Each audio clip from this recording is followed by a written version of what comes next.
Baba is talking about limited, unlimited, and beyond limited and unlimited.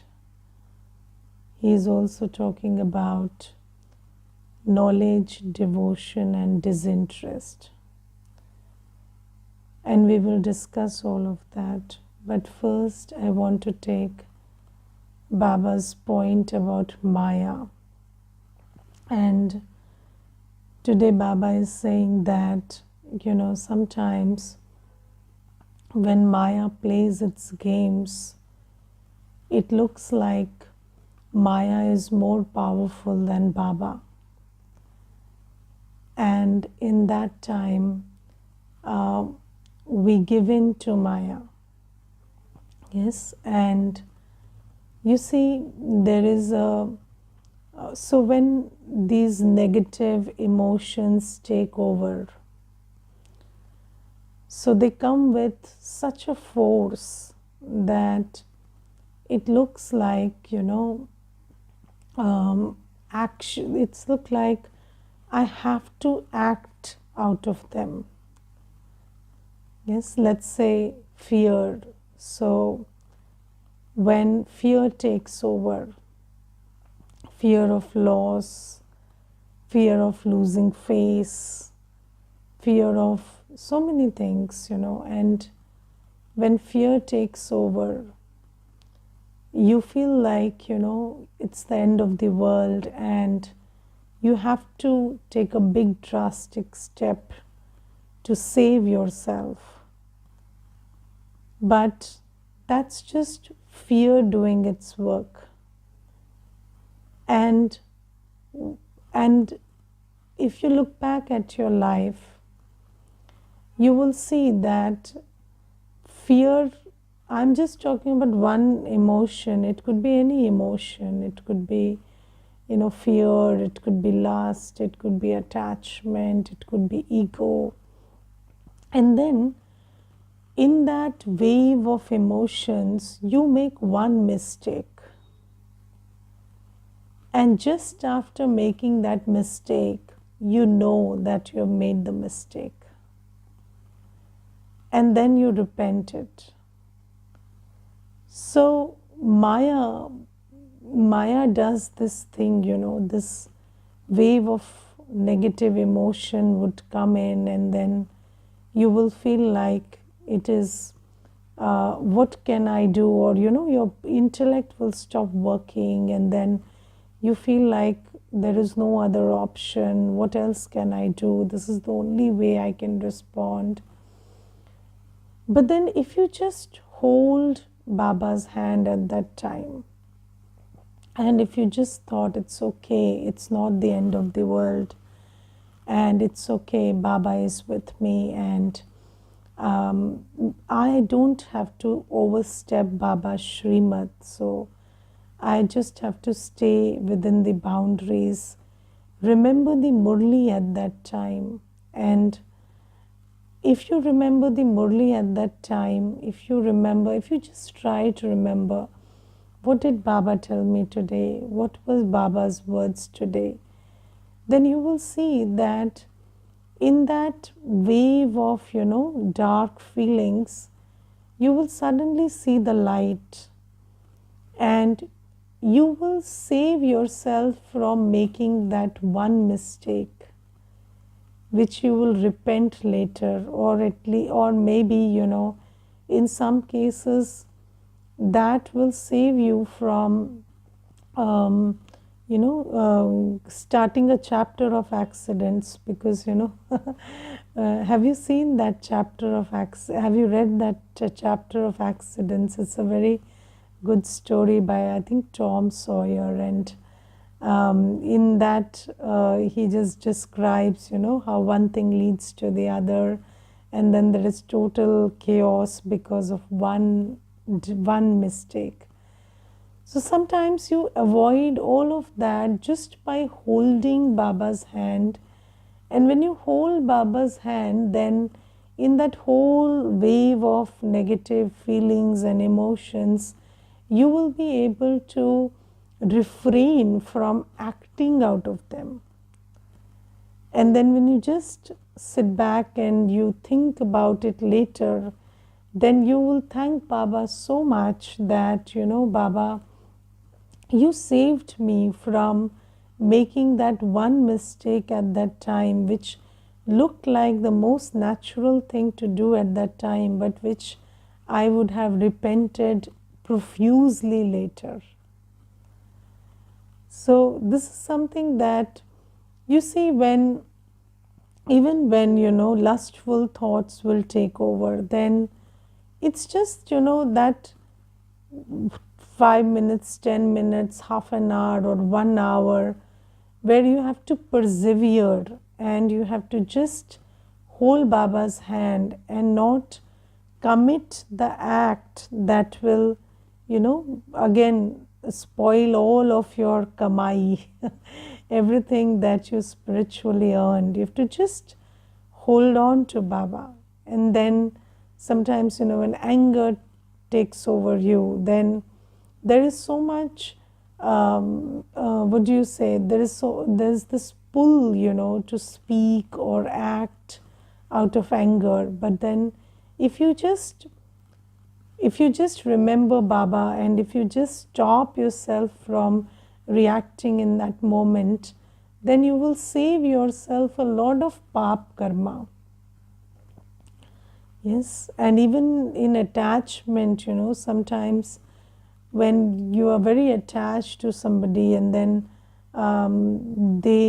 that suddenly changes, that attachment can drive you crazy, literally crazy. I saw one mata, and her son had died, and he had committed suicide, and it was 10 years back. And when she came into Gyan, it had already been 10 years since her son had died. And whenever she talked about him, she had streams of tears flowing. It was not drops of tears, it was streams of tears flowing, and she was just crying incessantly for 10 years. And when I talked to her, she told me, Didi, I have acute migraine, my bones are not in good health, my whole physical body is like, that I'm just 50, but my body, I don't know if it has the strength of an 80-year-old also. So just think about the damage that attachment can do. And then she took Baba's Gyan, and now she cries only one day, when it is that day when her son had died. It's just one day she cries, and other day she's fine and she laughs and smiles, and she says, I don't know, that sanskar is not going, Didi. Maybe, in another 1 year I'll stop crying totally. But you see that this, this series of, and once you, vices are such, when they take over, they just swamp you with themselves, and then one after the other it starts becoming a sanskar, and then it damages everything. Your mental health, your peace, your physical health, your relationships, everything it damages. So Baba says, this ego, and when there is this rise of ego, then this push to just push from within to just speak out of ego, or use wrong words or hurt somebody's ego, that can also cause a lot of damage. So Baba says that just hold on to Baba even when there is a lot of, and from my experience I will tell you, I have always understood this, and now I understand it completely, that everything passes. There is this philosophy, this too shall pass, and I have experienced this, and I understand it absolutely that everything passes. And I have seen the best times pass, the worst times pass, and then, sometimes it feels like this is such a storm, it will never pass, but it passes. Nothing stays. But, you know, when you are within the storm, you are with Baba. So, a storm passes for even agyanis. It's not like, if somebody is not in Gyan, then a storm will come and it will stay for life for that person. No. Even for an agyani, a storm will come and go. Even for a jnani, a storm will come and go. That's not the big thing. The big thing is when you are in Gyan, when you are with Baba, you are holding Baba's hand. And in that holding of Baba's hand, you are not damaged from inside because you have love and faith and peace and happiness in your heart, because wherever Baba is sitting, all these things are there. So, your heart is full of love and peace and faith and happiness because all through the storm you're with Baba. So, there is no internal damage, there is no trauma. And this trauma you have to be very careful of because, once you are traumatized, it takes, I don't know whether it gets healed or not also, because maybe years of meditation and remembering Baba and burning the sins, maybe they can do that, but it's not easy to heal trauma, but it is very easy to save yourself from trauma. And if you just, while all of that is going on, if you just sit with Baba and you are experiencing Baba's love and peace and happiness and revising what Baba said in the Murli today, then you will not have internal damage. And you will also not spoil your actions, your karma, by reacting in any situation, nor will you create any karmic accounts or ruffle somebody's ego. You will not do all of those things. And this is very, very important. And I tell you one thing, there was this brother and he had a surgery very recently, last week. He went for a surgery and he said that, Didi, although they had given me anesthesia, but despite the anesthesia, the pain was unbearable. And he told me that when it was aching, so suddenly there was this wave coming from within where I felt that, this pain is unbearable and maybe I'll die. And when this thought came, then I just told myself, because every day in the class, Murli class, we hear that, remember Baba's Murli or churn Baba's Murli. So I just thought, what was the blessing today? And what did Baba tell me today as a blessing? And then I started thinking about the blessing, and then I started churning on the blessing, and suddenly I felt like all my pain had gone away, or maybe I was just not thinking about the pain. And then that whole surgery got completed, and after the surgery was completed, I just had this one thought. It was not about how much pain I endured. It was not about how much blood I lost. It was just about this one thing. Thank you, Baba. And I felt like it was a very beautiful experience where I felt Baba's hand, Baba's love, Baba's company all through the surgery. And he said that maybe 10 years back, when I look back at the surgery also, the only thing I will remember is my experience with Baba in that surgery room. So he told me this was very beautiful. And you see that when I remember there was this one interview, and where Janki Dadi was being asked about the struggles that happened in the beginning. And of course, when there is a sthapana, whenever there is the groundwork happening, whenever there is the foundation being laid, and this, think about the foundation of this big, big seva that's happening today. So when the foundation was being laid, obviously, there has been a lot of struggle. Without struggle, this foundation has not been laid.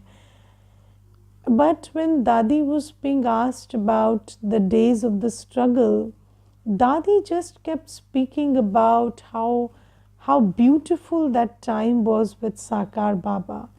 And she kept narrating, playing with Baba, eating with Baba, walking with Baba, and those beautiful times in Baba's company and Baba's remembrance. And so the interviewer, he kept, kind of pushing Dadi to talk about some challenges or some struggles that happened. And then suddenly, I don't know, he listened to the full interview, but somewhere in the middle, I just had this moment of awakening where I understood that, you see, even if you've been through a lot, it's what you have registered inside that matters. And because Dadi had so much love for Baba, so what she experienced in every moment is, how fortunate am I to be spending time with Baba at this time. So that's her inner recording. So this is why, when you hold Baba's hand and cross challenges, then life is very different. And I remember, there is this one Mata and her Lokik family. She's in Gyan, but her Lokik family is not in Gyan. And they went through a very tumultuous phase back, some days back. And then they're out of it now. And she told me, Didi, you see, by Baba's grace, they are out of it. So I said, no, they are out of it because of drama. And everybody goes in a situation, out of situation. That's not a big deal. Nothing lasts forever, whether you're a Jnani or an Agyani, doesn't matter. But the thing is, are they out of it unscarred? Are they not scarred by it? That's the thing. So she told me, no, Didi, there are big scars, and now I have seen them that they've become very jumpy, so because it was a medical condition with one of the family members, so now, whenever anybody coughs or anybody, has something, some symptoms, then they have become very, very jumpy. They just rush to the hospital. Earlier, it was not like that. Earlier, it was like, okay, it's just a cough, it's just a little breathlessness. But now, they have become very traumatized because of that incident. And now they are doing a lot of fear-based bhakti, fear-based donation to temples. So, they're just giving away money so that God should protect them, or they are doing a lot of, don't miss the arti or the jot jalana, because maybe God will get angry and something will happen. So this kind of a bhakti also has started taking place there. So she was just telling about her Lokik family, and I told her, you see, this is the difference. The difference is not in the outcome. Like the physical outcome of the situation per se will be the same, but your experience and your takeaway, and whether you are scarred or you are left unscarred, or whether the memories what you're carrying, all of that will be very different. So, the journey will be the same, but the experience of the traveler will be very different with Baba. So this is why Baba says, drama is predestined. But if you're with Baba, then your experience of life will be very different. And if you're with Baba, you are not in Kali Yuga, you are in Sangam Yuga. So that's that difference between Kali Yuga and Sangam Yuga, you will absolutely feel. Yes, and there is one sister, and she told me, Didi, in the center, you people receive help at the right time because there's such a big family. But in Lokik family these days, nobody cooperates and we don't receive help at the right time. So I said, no, we receive help because we have gratitude. So you are sitting here and you are telling me that nobody in the family helps you. So what vibration are you sending to them? You're sending the vibration of ingratitude. And it's not like you are alone on the planet and just growing just like that. So you have also received help from many people at many times. But if there is no gratitude, how will you continue receiving it? So Baba teaches us these things, when you have gratitude, when you have, and I have felt that, as a Brahmin, we have become capable of gratitude. We have become capable of seeing goodness, seeing what Baba is giving us, what we are receiving. Even if you receive one support in the whole day, you remember that. Because our buddhi is now working well, and our buddhi is able to see the good, see the speciality. And when you see the speciality, when you acknowledge the goodness, when you have gratitude, then obviously it will multiply. And if you whole day you keep saying, nobody gave me anything, I didn't receive anything, I was born like this, I grew up like this, I'll die like this, then how will you receive? Not possible. Yes. So, and even in the center also there are, I will tell you one day what happened many years back. It was, so there was Brahma Bhojan to be prepared, and at that time, because the center was small and there were not many children in the center, so there was this one Mata who was observing purity of food and lifestyle and everything. And she was the only one who used to help me in the Brahma Bhojan, because there was a big family who came for the bhatti and everything, but there were not many matas who were in dharana. So this is why there was only one Mata who used to help me in the Brahma Bhojan. So the Brahma Bhojan, for at least I think 80 to 90 souls was to be prepared. And then I woke up at 2:30 that day in the morning, and then I was doing the work, and that Mata had to come at 4:30. And she had told me that 4:30 in the morning, Didi, I will come. So I said, okay. So suddenly at around 3:45, she rang and she said, Didi, I just slipped and I think I have twisted my ankle, so I won't be able to come. So I said, okay, no problem. So then it was 3:45, so it was Amrit Vela. So then I told Baba, okay Baba, so this Mata has two hands and you have several, and this Mata is not coming, but you are here. So it's okay, we can do the work together. If I can, if two hands can help so much, why can't 1,000 hands help?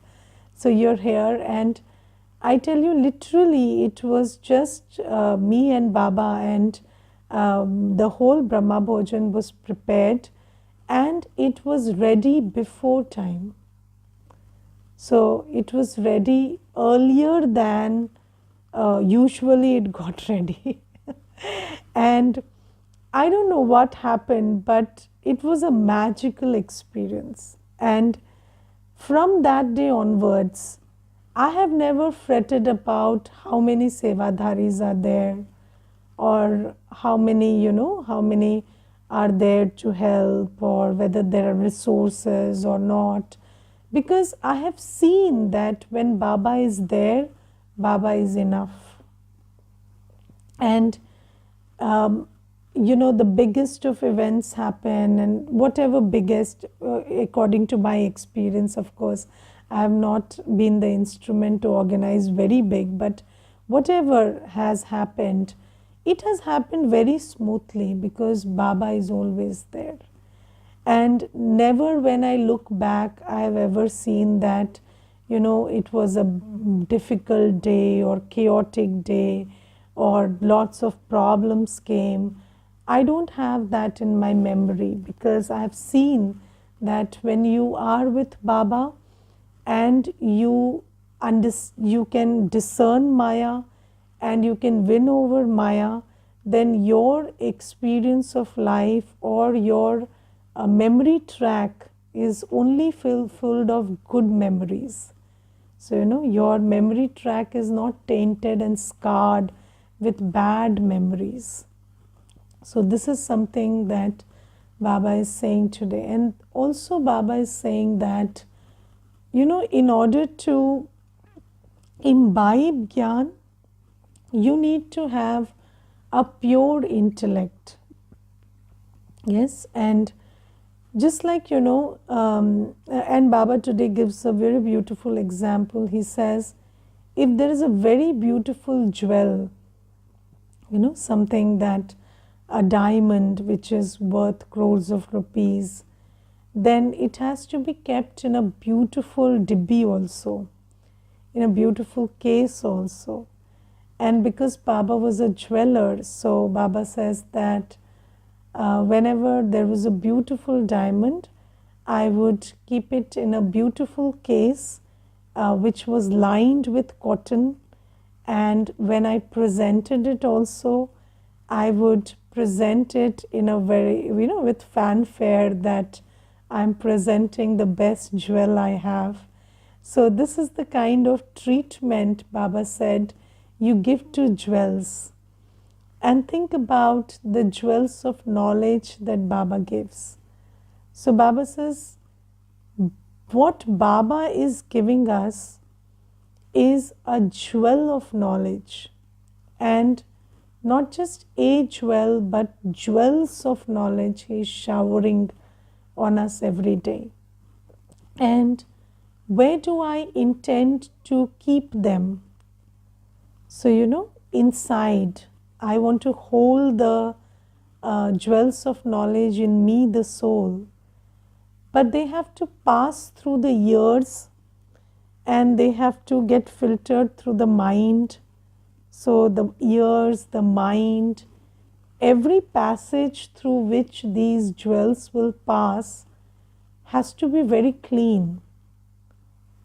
And then there has to be a clean intellect which can hold these jewels. Only then can these jewels of knowledge stay inside. Yes, and what does Baba mean by your ears have to be pure? So you see, if there is a habit, a sanskar of listening to wasteful things, the noise of the world and listening to all those things that people are, I don't understand. These days music is also not soothing. So what they call as music is also very disturbing. So just let alone, whatever else they are doing, but even what they call music is pretty disturbing. And I remember there was this, I was once traveling by metro, and there was this brother who was sitting in beside me, and he had this big earphones, and he was listening to some strange music, and that music was so loud that I was sitting beside him and I could hear it totally. So I just wondered, if I can hear it so loud and it's kind of unsettling, then just think about the damage it would be doing to him.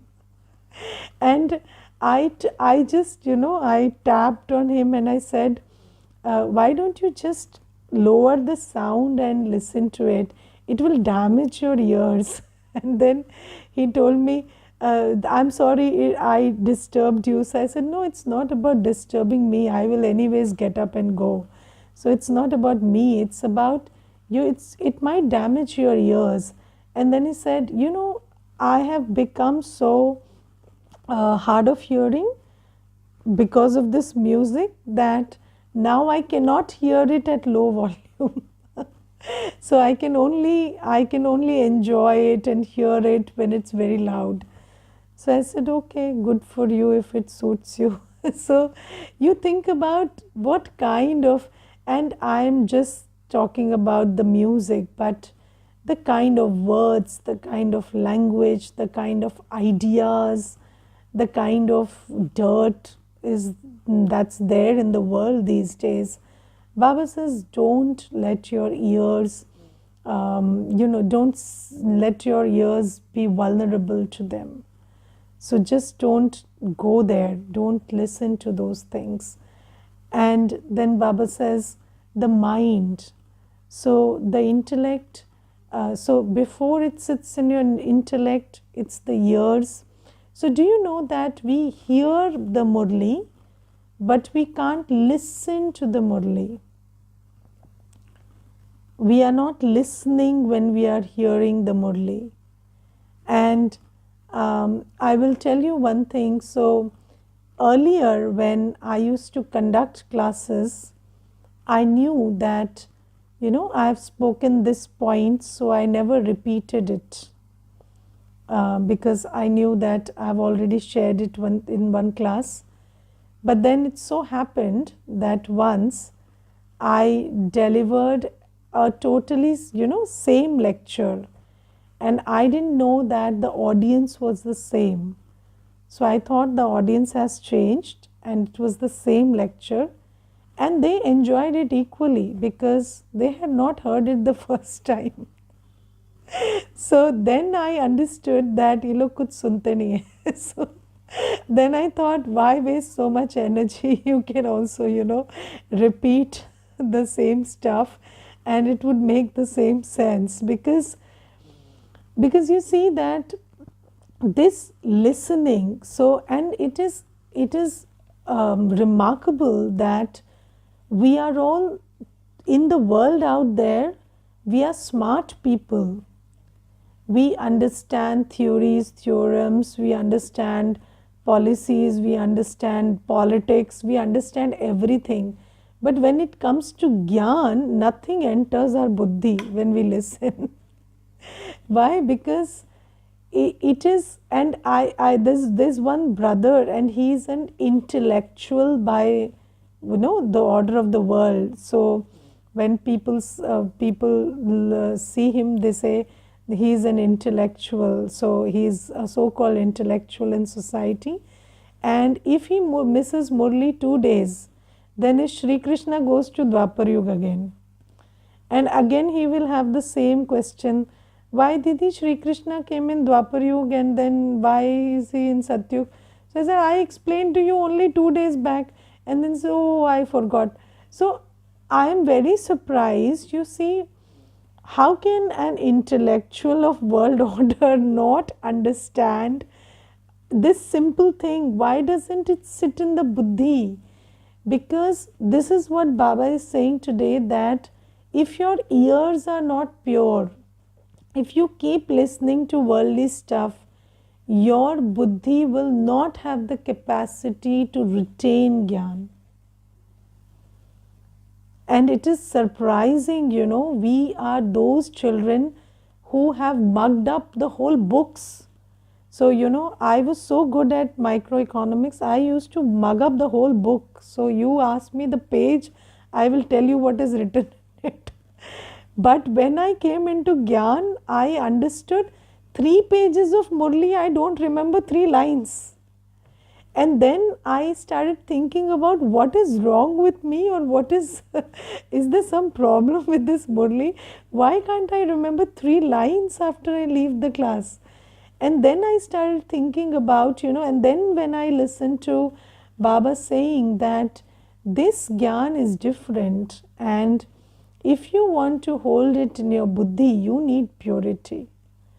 And then I understood that, this is the problem, this listening to the outside stuff and this, and then I started working on it. So I'm sharing that same thing with you. If you keep listening to worldly stuff, your buddhi will not imbibe Gyan. Second is thoughts. If you keep engaging your mind in worldly thoughts and wasteful thinking, your intellect will not imbibe Gyan. And if your intellect is also busy wandering, around in people, places, things, events, in the old world, then your intellect cannot imbibe Gyan. So keep your ears very exclusive, to just hear knowledgeful stuff. Mind, no ulti sulte vichar, and then in the intellect also, you have to keep tweaking your intellect towards Baba. Even if it wanders, keep bringing it back to Baba. So that is how you will understand that you will retain Gyan. And this whole Murli, you will be able to remember. And then if you don't remember, how will you imbibe? Not possible at all. So at least first we have to remember. And retaining it in our buddhi is such a big task. If there is no purity, there is no retention. So this is something. And then Baba talks about, this is the unlimited, this Dwapar Kalyug, because so much of population and every soul has come down. And then there is a limited world in Satyug, Tretayug, where there is limited souls coming down. And then there is the beyond, where there is no limit or unlimited. There are just souls in the soul world, and there is just silence. So Baba says, I give you the knowledge of both the limited and unlimited, and then take you beyond. And then Baba says, and in this cycle there is also knowledge, devotion and disinterest. Knowledge is in Satyug Tretayug, devotion from Copper Age, and in the end there is disinterest. What is disinterest? The path of disinterest is the sannyas marg. So when sannyas dharam comes, then they talk about neither knowledge nor devotion. They say, we just want to go back. And that is the path of disinterest. And then Baba says, then I again come and give you knowledge. And this cycle continues. Okay, Om Shanti.